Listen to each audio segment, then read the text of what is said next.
pattern. So, since po si ate mahilig sa mustache, humanap ako ng pattern ng mustache. Okay. Tapos po, ginupit ko lang po siya sa lumang folder. Tapos, sunod po ng gagawin ko, diba po may pattern na ako. So, ilalapat ko lang po siya dun sa may notebook. Tapos po, yung mga, pang project naman po ng isa kong kapatid na mga paint, yung mga natitira. Mga tira-tira. Yung po yung ginagawa ko, tulad po na to, na meron po akong acrylic paint na black. So, ngayon po, ang ginagawa ko, may sponge ako. Kunwari, makakuha ko po sa mga makeup sponge ni inay na luma. Ay, oo. Yes. Gagawin ko lang po yung parang idadab dun sa papel.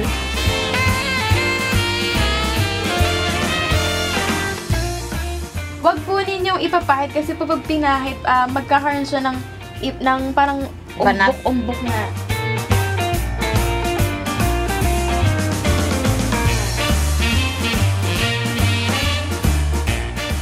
Yun na, So, yun na. mustache. So, after po nun, yun na po, may design na po siya, di ba?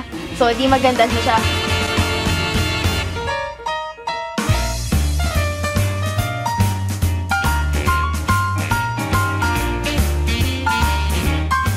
Tapos po, dito sa may, parang spine po ba to? Oo. Opo, Yung pinaka-lugar na pinagbindan. Opo, yun po. Doon po, magdidikit lang po ako ng ribbon, tapos lagyan ko lang, ididikit ko lang siya gamit yung tape.